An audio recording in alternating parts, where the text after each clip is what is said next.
joining first.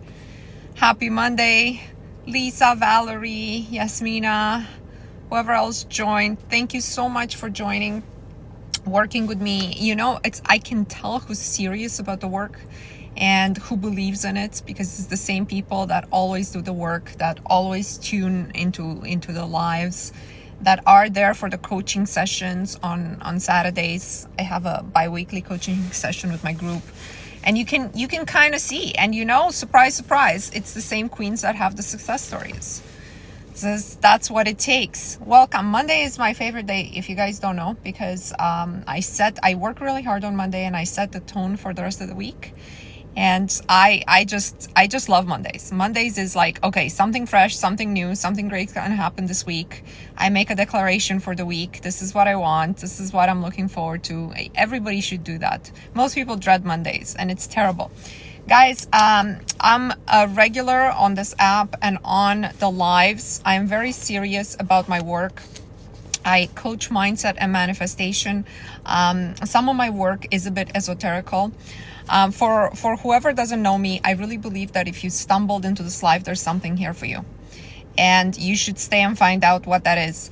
I don't market, I don't advertise. So if you need me, you have to come to me. If you received something from me, it's not from me. So I always start with those disclaimers, because I don't want people to get scammed. I don't know what's going on this. There's a lot of people with bad intentions everywhere, right? And we just got to stay protected. We just got to stay in awareness of what's going on. So I have a lot of interesting topics to talk about. One of them is a topic that I'm going to talk about in a second, but it's about thinking about the calendar year differently. Namely, that this is the year 7533. And we're going to talk about it from the perspective of why we could do this, why you should maybe just try to humor me and just humor yourself on this. And how it can be helpful. But before all that, I have two things that kind of came in from the queens in my group. One, it was a question around limiting beliefs that I want to take up. And another one was a testimonial that I want to talk about, because I want to remind everybody how important it is when you have a goal, when you have an intention, to set the intention around this, what I want or better. What I want or better. And I was telling this queen how sometimes we really are not aware how much better we can have a situation versus how we envision it. And how you can live in a 1-bedroom apartment in the wrong part of town and dream about being in a 2-bedroom apartment midtown. But kind of like in a similar financial situation, just a little bit better. And you don't know that what's waiting for you is that 4-bedroom home with a wonderful spouse and a completely different life. And all of this can come based on one major choice and then constant micro choices, which I'm going to talk about in the second question, the one about limiting beliefs. All right. I'm going to read the testimonial first from this queen. This is a testimonial from our group. If you're part of my group, remember, submitting testimonials in the Facebook group is a responsibility you have if you have a success stories in order to inspire others. This work that I do has to do with everybody has to want to contribute to others. You're not in it to just see what you can get out of it. You're there because yes, you want to contribute. You want to have a story for everybody to be inspired. And I believe because of that, that story will come to you, at least one story. So this queen has been in my group for about 1 year. And she's saying exactly 1 year ago today, I started my first 60-day challenge. That night, which is what we're working on. That night, my now boyfriend texting me, hey, I hope you've been well. Would love to catch up if there's something you'd like to do, if that's something we like to do. We hadn't spoken in 3 years. I found out that since in those 3 years, he was thinking of me constantly and trying to get up the courage to text me. I think we all know it was the coincidence that finally he did the day I started the 60-day challenge. This man was not my SP. When she started this challenge, she had started to manifest her SP. She's saying, this man was not my SP. A while back, I was giving up manifesting my SP and decided to be open to whatever came into my life. I also decided to be very disciplined about cutting out any man who didn't treat me the way I wanted to be treated. This had me rejecting many men who were genuinely decent guys. They were just not showing any urgency to date me and are not willing to spend the time and money to pursue me. The man I got is a literal millionaire in liquid assets. My former SP, the one she was trying to manifest, lived at home with his mom and made $70,000 a year. My SP had a lot of family obligations that would have taken precedence over his relationship with me. My now boyfriend, I am his number one priority. I don't pay for a single thing if I'm in his presence. My SP couldn't have given me that. My boyfriend is better looking, smarter, funnier, better in bed. Everything I wanted from my former SP, and I could never get it. I got better from my boyfriend. The feeling of being meant to be with someone, which kept me tied to my SP for so long, I have with my boyfriend, but the relationship is secure and I know that feeling is reciprocated. Anyway, I hope my story inspires everyone to open to whatever comes. It is really, like Mona says, this or something better. To me, honestly, this is exactly what the meaning of letting go is. You know what I mean? The meaning of letting go. You think you're fixated on an idea that you really want to bring into your life in a certain way, right? And this is generally manifested via, I want to do this business. I want to be with this man. I want to live in this particular place. I want, okay? Now this want, if you're not projecting it as a goal, especially if it's tied to a specific person, okay? Because being tied to a specific consciousness, we talked about that, how it's not something you should do. When you are in this wanting something like this, you're full of desire. And so you can't really let it go and let it up to the universe to prove to you what it is that matches the energetic blueprint of your desire. Because like she's saying in the story, pay attention to this. She's saying, he's this, everything I wanted my SP to be. So basically, it's not that she wanted John in his current form, living with his mom and not prioritizing her. She's manifesting not just being with this SP, but she's manifesting the SP to be different, to be the man that she wants him to be. And what does the universe do? Sends her a man exactly like that. It just happens to not be this guy. And it happens to be 1,000,000 times better than this guy. And I want you to understand, if you're currently in that situation, if you're thinking about someone, if you're thinking how you can change another consciousness, how you can fit it better in your mold, how you know what's best for them, and you are it. You are the thing that's best for them. They just don't see it yet. If they could only prioritize you, if they could only, all of those, they're really new limiting beliefs that you're creating within yourself. And you're creating them in a subtle energy level, okay? So I want you guys to please contemplate letting go of doing the work the way I propose it, maybe doing the 60-day challenge that's available in my bio that many of my queens are doing now, the 4th, 5th, 6th time, because they keep seeing results. Do the work, this or better. Recite the 6 premises I put there at the top, this or better. You know what I mean? It's never exactly, I'm allowing that I don't know what's best for me. I'm allowing for that. I have this desire. Okay, I have this goal. But if it's not the best thing for me, I want something that kind of satisfies the need that I think this goal will satisfy in my life. So I want something that, because of this need that I have, husband-wise, business-wise, health-wise, look-wise, friendship-wise, because of this need, I'm thinking I gotta be at this goal in order to satisfy this need. But maybe the universe knows better on how to satisfy the need. That's all I'm saying. So, if you can, out loud, as a declaration, hey guys, just say it out there.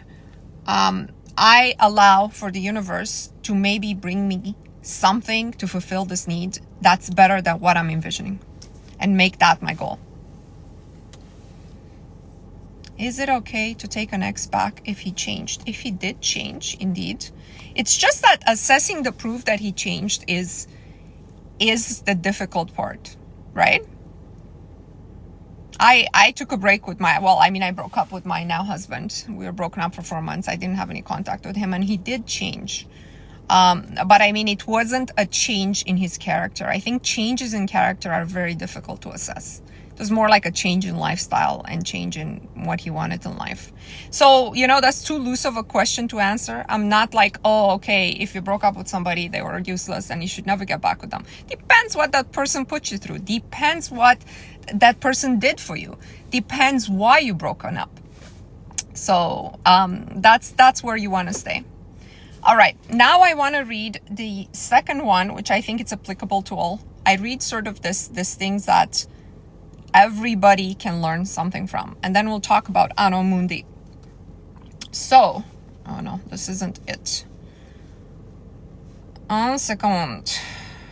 Let's see. Oh, I know, I texted it to myself. Okay, so this is another queen in our group. She's asking a question.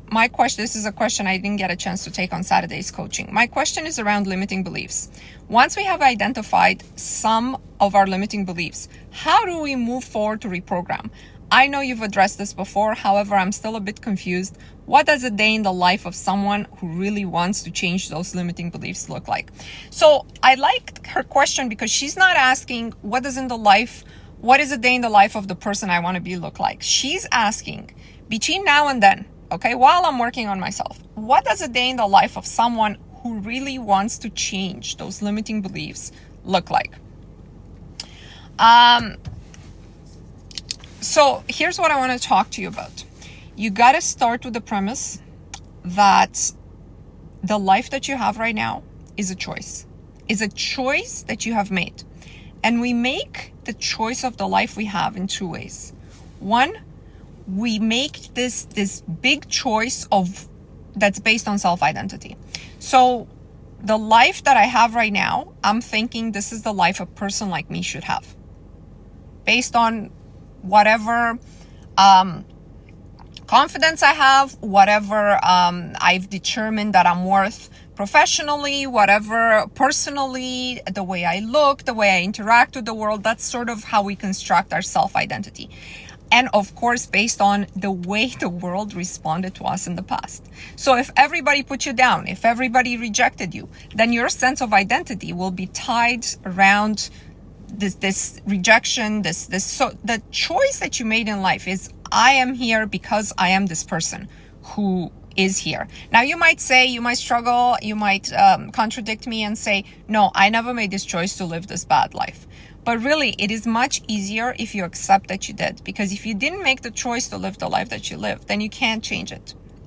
So the only way to change your life is to understand that you have made this choice, number one, based on your formed identity.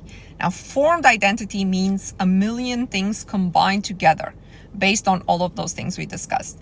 And then the choice of the life that you have is further determined and reinforced by the micro choices you make every day. So to this queen who asked the question, the thoughts you entertain, the words you speak, the reactions you have, and sort of the habits you reinforce, all of these things come on a day-to-day basis. The thoughts you entertain, the words you speak, the habits you reinforce, what else did I say? Oh, and the reactions that you have to the world around you, these are micro choices you make every day. And how do you change those things? It's only by, one, being in awareness of them as they happen, being in awareness of what you're thinking right now, being in awareness of what you're going to do next, being in awareness of why you're doing it, being in awareness of what triggers you from the exterior world, being in awareness of how much time you spend dealing with the exterior world and its prompts to you. Okay? I want to act like the person I want to be. That should be your motto. Like, are you going to be able to do this on every micro choice basis? No. You're gonna see that no matter who you redefine yourself as an identity, it's gonna be difficult to maintain that identity throughout the day. This is why the way I'm suggesting this work is you gotta do it in implements, in steps, in increments of choices and of identity. So if you've always been rejected, do not go straight to like, I'm a princess and I deserve everything and everybody's at my feet and everything. You know, if you have a strong intention, you might be able to do that, and two people will be like, wow, you're mesmerizing and hypnotic. But then it won't stay. It's not a change that will stay. The only changes that stay are changes that are constantly reinforced on a day-to-day basis. So this queen is saying how to reprogram this limiting beliefs. It's all about, number one, going to your overall identity and deconstructing it, writing its opposite of what it is you don't want. You might have parts of your personalities that are great. Maybe you're extremely self-confident, but it's just that you're having negative experiences in the world. People are threatened by you, intimidated by you. So take parts of your personality, of your character, of your identity that you don't like, list them all out. This is not a 5-minute exercise. Then go reverse them and just say, instead of this shy person, I'm a confident person. Instead of whatever you want to change, you would change on that list. Now you construct a new identity, which you're not going to be able to assume tomorrow or today or next week or even next month. You're going to slowly assume parts of this new identity on a day-to-day basis. Based on what? The thoughts, the words, your response to stimuli, which is your reaction to the outside world, and the habits that you reinforce. Who identifies with what I'm talking about now? Who is more or less aware right now on this live that who you are is constantly reinforced on a day-to-day basis? Who catches themselves in the moment and they're like, oh my God, I acted like my old self again? Because I know I do. Not as much as I used to do, but I see progress from year to year. I see immense progress, right? So, okay, I'm glad you guys identify. Because you know, when you're like, everybody's looking for a simple, like quick, not simple. The answer is simple. I gave you like 4 things you got to work on. But everyone's looking for a quick solution. How do I just dissolve this limiting belief? How do I just, hocus pocus it away? Yeah, it's difficult, but I get excited when I see progress, says Daisy. Yeah. And that's the other thing, right? The ego wants the familiar and the safe and the familiar, and your will wants something else. So it's almost like it's exactly what it's like. Your will has to slowly replace parts of your ego and construct it into a different ego. Now, the ego is going to struggle against this. You have to expect this. The ego is an energetic form that you have fed for how long? For as long as you've been alive. 20 years, 30, 40, 50 years, 60 years. You fed this ego and you made it a certain way. Do not expect that it's just going to go away. Why would it?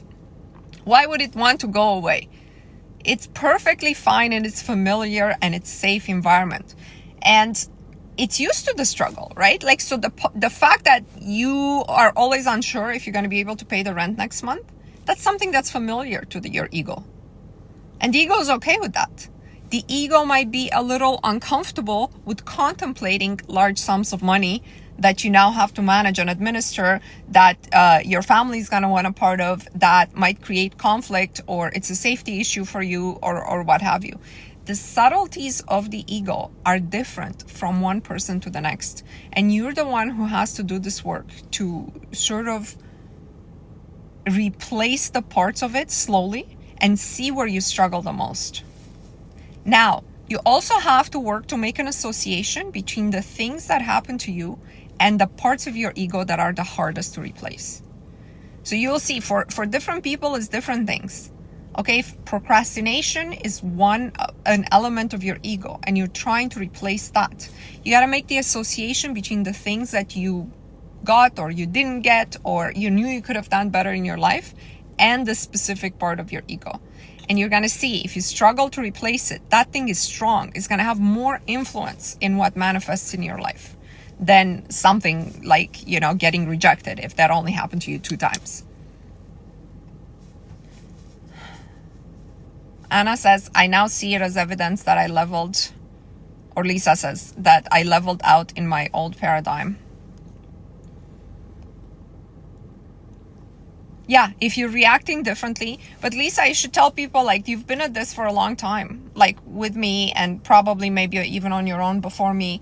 You've been at this. It's not, you didn't start a month ago, right? That's the thing. Yeah. Yeah, so it just depends from person to person. Some people have huge success stories right away.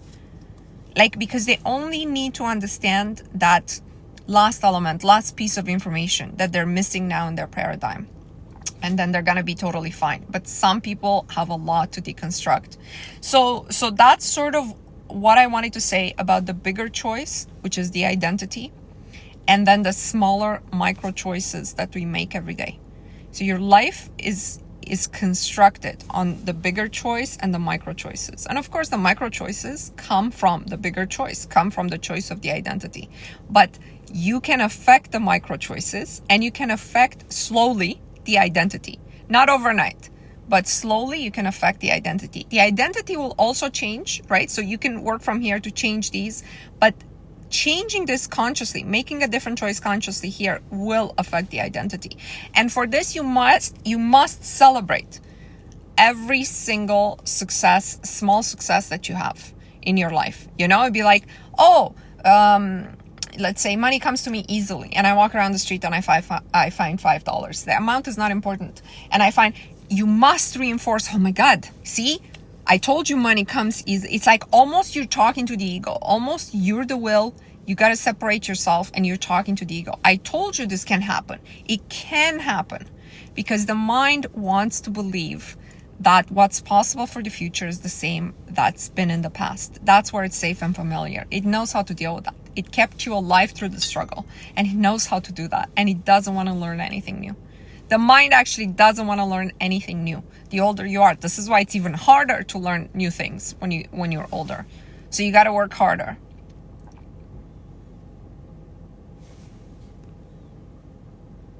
You got to be patient with yourself, guys. I think I see so many people giving up in general, in life in general. It's not just necessarily they were into mindset work or stuff. They just give up. They're like, well, that's my lot in life. This is the country we live in. This is what we have. This is the taxes we, pay, and there's nothing I can do about it. I was talking to somebody a woman who's looking to buy a condo, and I said, okay, so what's going on? She's now renting. So I said, okay, let's look at this decision. What is it? Okay, so I have this expense and this expense and this expense, and now I gotta think the expenses are only growing every year, and they're growing I said, okay, so what's missing in this thought process? What's missing? And she says, well, I don't know. I've reviewed everything. I don't think anything is missing. I said, no, you're missing the part where you're telling me every year you're going to earn more income.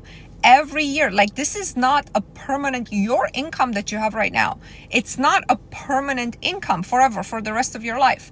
And then she's like, oh yeah, I do get my, 4% increase. I said, that's not what I'm talking about. It's not what I'm talking about. You're projecting these expenses for the next 5 years, and you haven't thought that you may double your income next year. Like, why is it that you're not thinking that? Because the possibilities for what the world tells you it's possible, like all this expenses increasing and stuff, you've accepted this. You've accepted.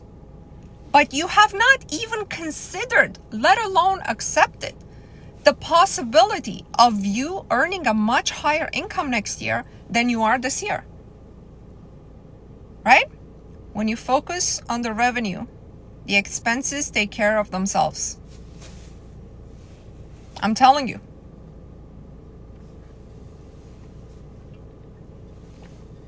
So who knows how many good things you haven't considered every day when you're considering things that you don't prefer.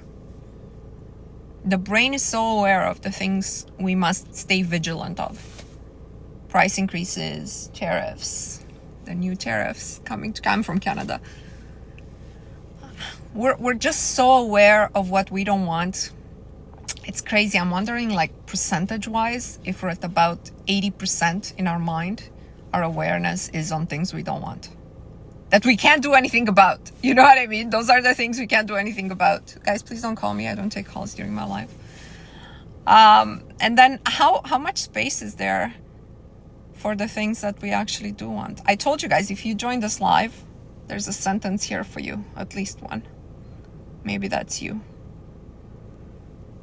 Yeah, sometimes you get scared when you're thinking, you know, so when I'm talking to this person about the condo and stuff, she's like, yeah, I guess, but that's not likely.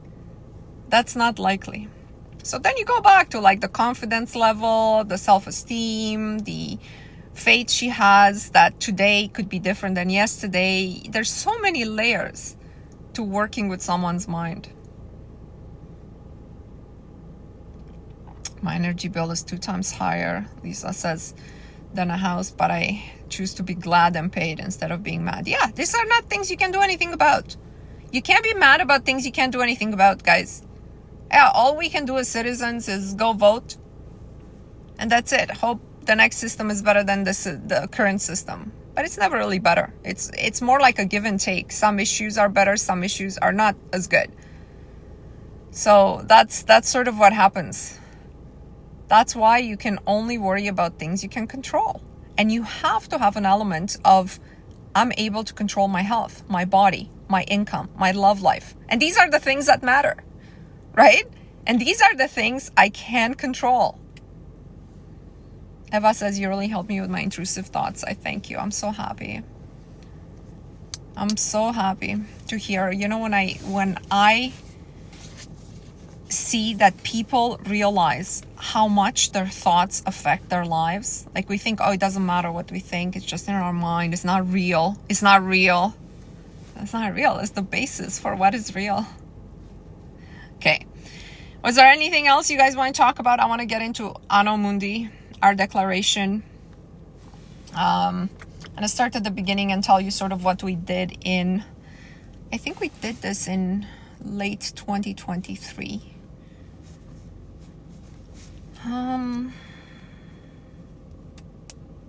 Lucky says, my health is great. For that I am extremely grateful. Money doesn't matter when health is poor. Completely agree. If you don't have your health, nothing matters. Even your romantic relationships doesn't matter. Nothing matters. You know, even when you have the flu and you can barely get out of bed, it's just like you're useless. Nothing matters. Even in that day, it don't matter what's in your bank account, let alone something more serious. Okay, I'll get more into the astral mind and etheric body today. Okay, Yasmina. Let's talk about Anno Mundi, because I think a lot of people wanted to talk about it. So this is not that much of an esoteric concept, but time and the years, as you guys know, or some of you may not know, we are under what is called the Gregorian calendar. And before that, we were under another calendar that's called the Byzantine calendar. And Constantinople and the Byzantine Empire was the eastern part of the Roman Empire. Like, it was the Roman Empire, but it was the part that endured the longest, and it endured until about the 1400s in the east part of the world, like the part that's now Turkey, Bulgaria, like that part of the world, including some of the Arab countries. And it extended this way also into, at some point, into Italy and parts of Europe. So they used a calendar called the Byzantine calendar, and this calendar was based on the creation of the world. And the creation of the world was, by the time Jesus came, the world was about 5,500 or 5508, I think it was, or 09 years old. So Anno Mundi means the year from the creation of the world. So by the time Jesus came, this was about 5,500 years. And right now, we are in the year 7533. So in late 2023, because we are going into 2024, which is the year 7532, I was like, okay, let's be humorous and let's declare, okay, based on this year, not based on what I'm going to do in 2024, but what I'm going to do in 7532, let's declare a declaration. This is what's going to happen to me. And I started getting feedback that some serious stuff has happened from that declaration. We only did it once. We did it based on Anno Mundi, which is this year. And some serious stuff came to pass. like people getting accepted, people getting married, people getting accepted in certain programs that were like very, very difficult, like Ivy League type programs. I'm getting testimonials of things because I guess people went big. This was a big declaration. I said, humor me. And they've come to pass. Now, they haven't come to pass overnight, but they've come to pass in the year that we declared it. So what I'm going to do this week with my group is first I'm going to do a meditation to set my mind and project an intention. And then I'm going to pin a post making a declaration for this year. And again, this year is 7533 based on the Byzantine calendar, which was the original calendar before the Gregorian calendar. And why is it that this may work? I want to kind of talk about it. So I made some notes here as to like my thoughts on it, why this might be the case, that our minds are aligning better with an older calendar. So remember, the easiest thing is to align with collective consciousness. And a lot more people observe the world for this. The Gregorian calendar came to pass in about the 1400s. So a lot more people aligned between the year 0 to the year 1400 AD. They aligned with the old way of measuring time. So because collective consciousness in general, based on how many people have lived and how much consciousness has projected, more consciousness has observed that this is the year 7533. So when you declare in the year 2024 or 2025, this will come to pass, it might not be as impactful as if you declare it based on what the energetic remnants of collective consciousness that existing in the world has observed the number to be. Also, years like 2024, 2025, we tie it with a lot of the modern world. Then the modern world is not of the mindset that we can declare things and things can just come true and the universe works for us and they can align. When we think 2023, 2024, we think election cycles, tax years, corporate schedules. We think about the modern, it's more like a resolution versus a declaration based on something ancient and spiritual that we can align with. So when I say in 2025, I'm going to get fit, it's more like a modern goal that has to do with how many times I go to the gym. More so than when I declare, in the year 7533, this is the body or the face or the life I've defined for myself. Right? So the years that we use now have more of a meaning subconsciously in the context of how we observe the world, with the events, the modern events of the world, and not with anything spiritual or sacred. So we're going to make this declaration for whoever wants to make it. I think looking at it this way, we can eliminate a lot of limiting beliefs that have to do with modern events, such as what's happening now in the world. When we're thinking the year 2024, the year 2025, we're thinking specific events that we know are going to come to pass. Conflicts or end of conflicts, or anyways, we have an idea of what's going to happen this year, economically, politically, we have an idea. So when we think of time differently and we're saying it's 7533, everything changes. Right? It's not like 7533 is an election year anywhere in the world or something like this. Time was also understood differently in back when the calendar was different.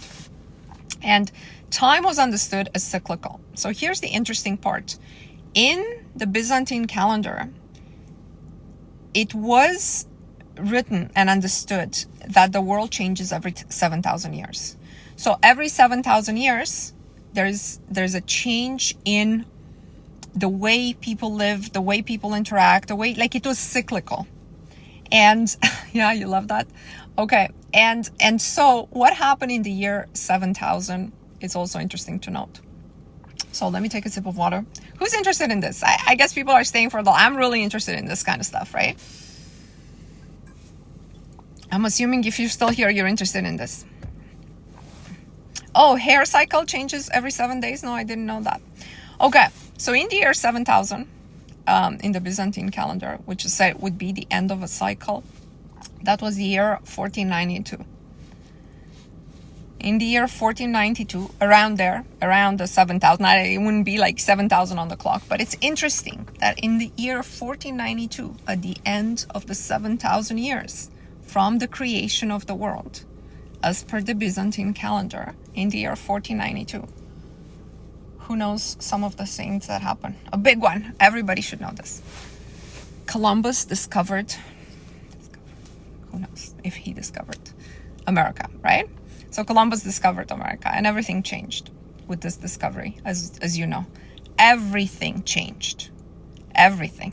The way people live. It changed the world. The way people are displaced. The way the world thinks. So America started at the end of the 7,000 year cycle. So before that, there were only the Native Americans in America, right? So everything changed.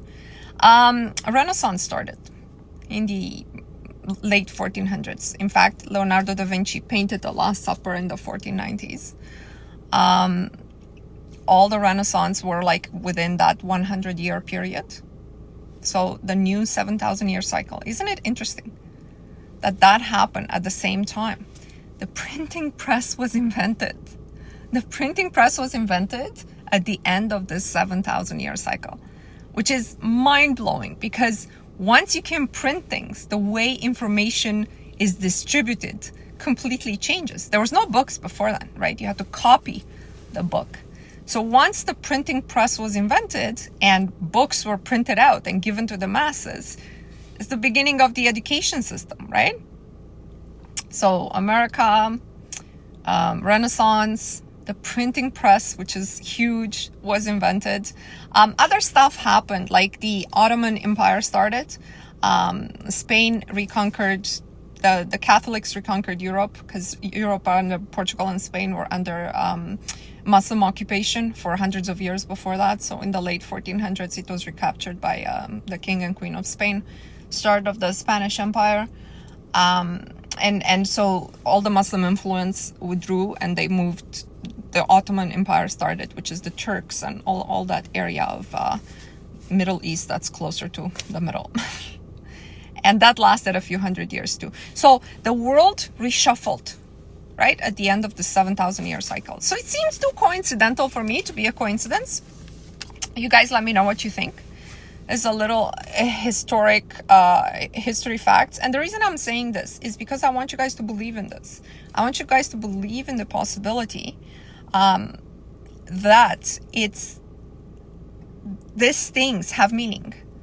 And there was no reason really to change the calendar, if you think about it. Like when I'm thinking about it, if you already had a calendar system that was established and the year was 7,000 or whatever, why change it? Like why can't we count from the year? So like, why do we need to count from a totally different year? So that's also kind of a question that you gotta ask yourself, why the world is the way it is. Why these resets happen. The old calendar hit 13 months. Okay. History is so clear. The answers are right there. Yeah, it's mind-blowing, but we're not taught that in school. We're not taught that in school. You know, that I would think you take a small child and your first history lesson, you give them an overview of the world. Like grade 5, grade 6, hey, between this year, do you even know, if I draw a 100-year time span, I do that with my kid. Can you place this on this line? So this is year, 1800, this is year 2000. If I say this event, can you place it on the line? And she can't. She can't. Like, I have to do this. I have to work with her. And meanwhile, she's learning some useless information, useless facts about the prime ministers of Canada that were there, I don't know, 100 years ago or something like that. So something that it's completely not going to help. Like, it keeps her frame of mind in some memorizable facts that will have no pertinence to her life. It doesn't open her mind in the education system to, oh my God, this is where I am on the timeline. This is what came before me. This is what... Are you guys with me here? I think I need to reform this whole education system. Shouldn't the children start with learning the overall history of the world and then narrowing in where they want to look. It's crazy to me that they don't do that. Valerie, same with my kids. Yeah, they can tell you who the prime minister was in, like 1920. But what does it have to do with anything? How does it help them in life?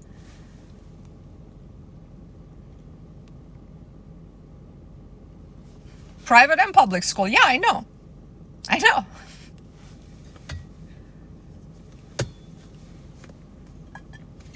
Okay, so that's all I had sort of for today. I want to I'm gonna stay for the full live, but I want you guys to give me feedback. Let's talk about more questions. Yasmina, you said you want to talk about the astral, specifically what? Because I know we touched on it before. And I want to know what is it that you want to zoom into. And then whoever's in my group will make that declaration later today. You'll see it but I want to meditate on it so I can make it more powerful.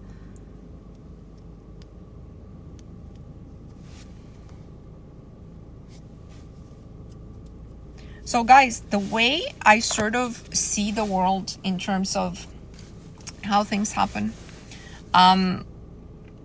there are 3 planes in my mind that I really defined. That, I'm not talking about God, the universe, and us. I'm talking about the creation plane.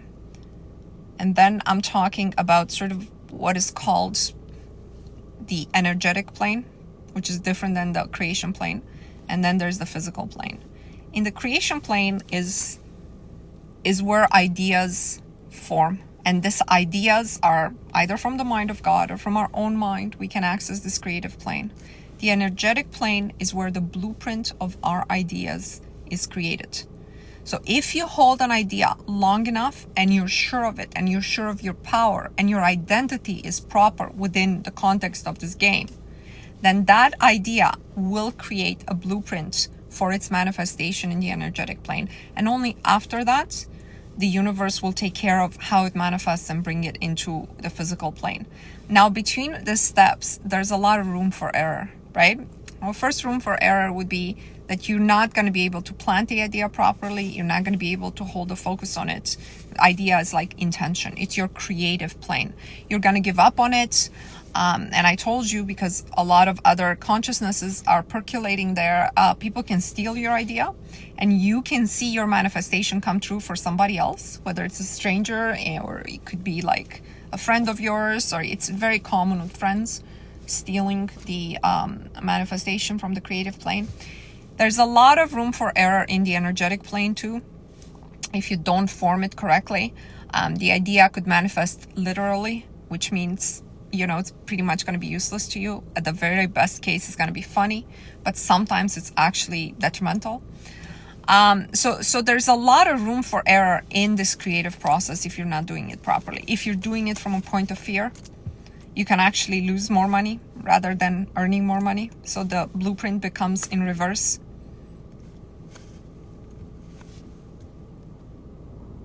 Any specific meditations you do, any techniques, please go through my content, because I have consistent content on how this work should be done. So I want to know if you guys are thinking about the world a little differently and not just a set of rituals that are there to be enforced. Okay, so Yasmina wants to make sure she understands the way to impress the etheric body, the blueprint. So like I told you, because we can only affect, if we're going upwards, we can only affect it from one plane to the next plane. So from your physical, you cannot affect your astral. But from your physical, you can affect the etheric. From your astral, though, you can affect all the levels below it. So you can affect the mental, you can affect the etheric, you can affect the body directly. Your higher self lives in the astral.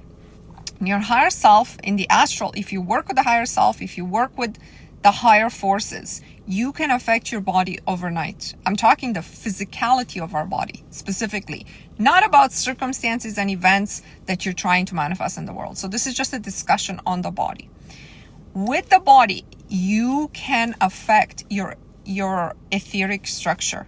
So we generally do this in the negative. We generally mistreat our body. The majority of people mistreats their body. Even people who think they're eating correctly, they're going to the gym. Many of these things might not be beneficial to the body. One example would be your body doesn't want to wake up at a certain hour, but you force it to wake up because you've decided to train it a certain way to achieve certain physical results that have nothing to do with you being healthy necessarily long-term or anything like that.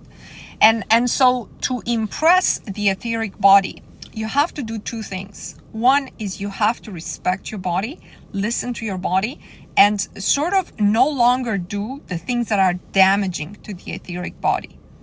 The other thing you need to do to affect the etheric body, which is the blueprint of your health, the blueprint of how you look, is work with the higher planes. Above the etheric, we have the mental, and then we have the astral. We have other ones too, but we're only going to work with this two.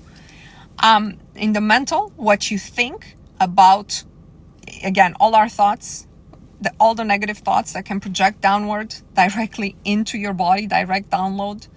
And on the astral, sort of your higher self, your higher form, creative plane, what do you contemplate when you think about this?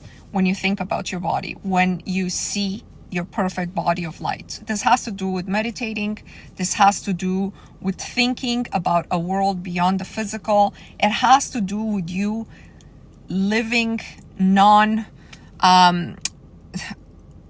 living sort of not in the way that we're trained in our education system to live, in your mind, in your spirit. So I hope that's clarified a little bit more. Anna says the meditations you do in the group are really good. Thank you so much. None of my meditations are pre-recorded. I generally record them on Tuesdays. It's for Wednesday nights. We have a new meditation every Wednesday night, and it has to do with whatever the group is at that point in time. It has to do, so I base it a lot on what we discuss on the Monday live. So for example, now I want to set about Anno Mundi, and the meditation for Wednesday will have to be around this declaration that we make. We're going to make just one declaration. And it has to be something that you declare publicly because we're going to put it in the group. It doesn't have to be something big. It can be something small. Like I declare that by the end of year 7533, I travel to X and Y and Z. It could be something like that, but it could be something big if that's what you want.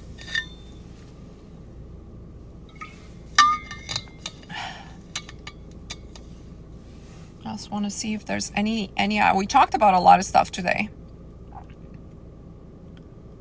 Sometimes I wake up around 2 to 3 a.m. and have so much creative energy. I have to get up and write, says Natalie.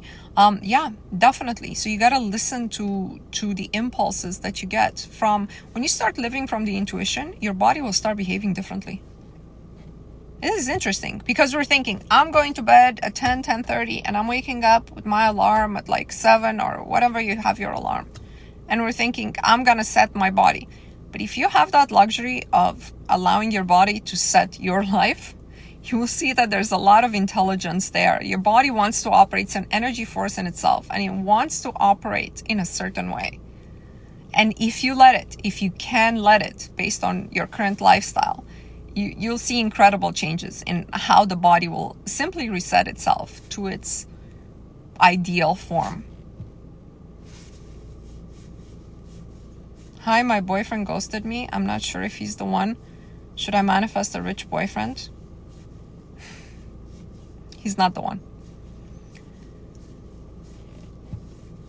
My ego self doesn't like to wake up at 4 a.m. Yeah, my body doesn't like to wake up at 4 a.m. Are you sure it's your ego self or your body? My intuition is afraid of the alarm clock. I never use it. Yeah, it's terrible.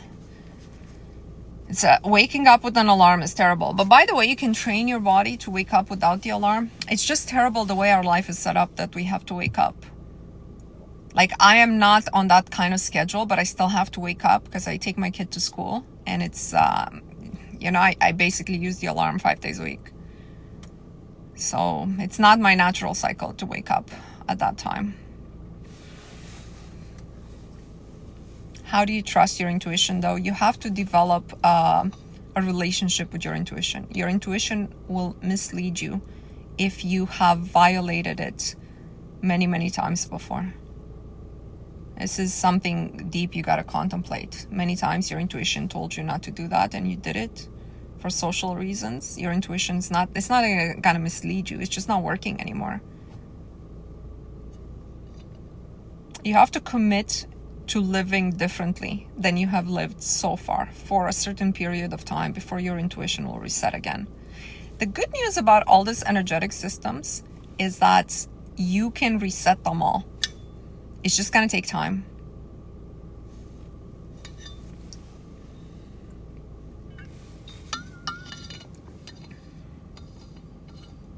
My mommy's here. She came to meet me for a walk.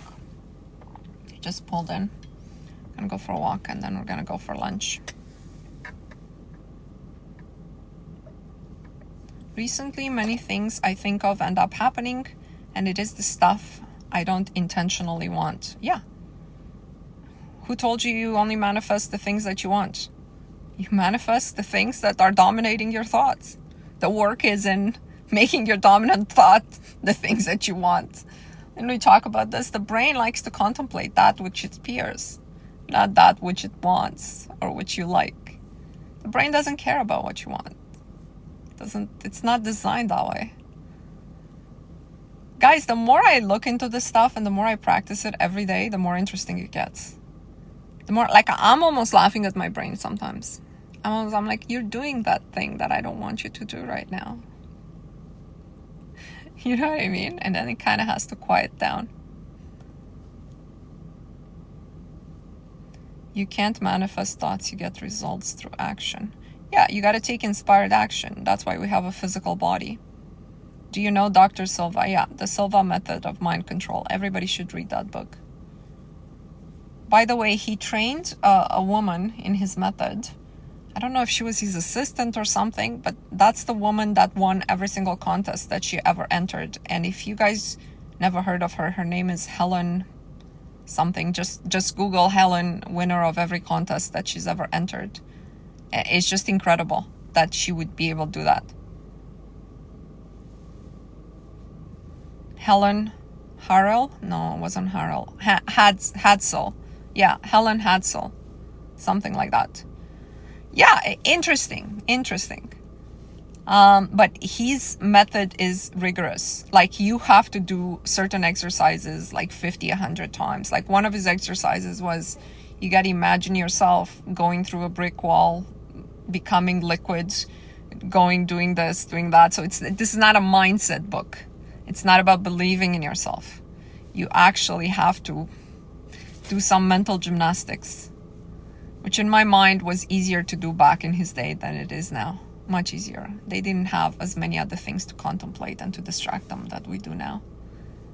But interesting results. People did have interesting results with his methods. And I think every method that you believe in will bring you results. Yeah, you'll fall asleep trying to do his exercises. A lot of people fall asleep while meditating for the same reason. So your mind can't handle it. Bye, Valerie. Okay, I'm actually gonna end it because I don't have any other material for today.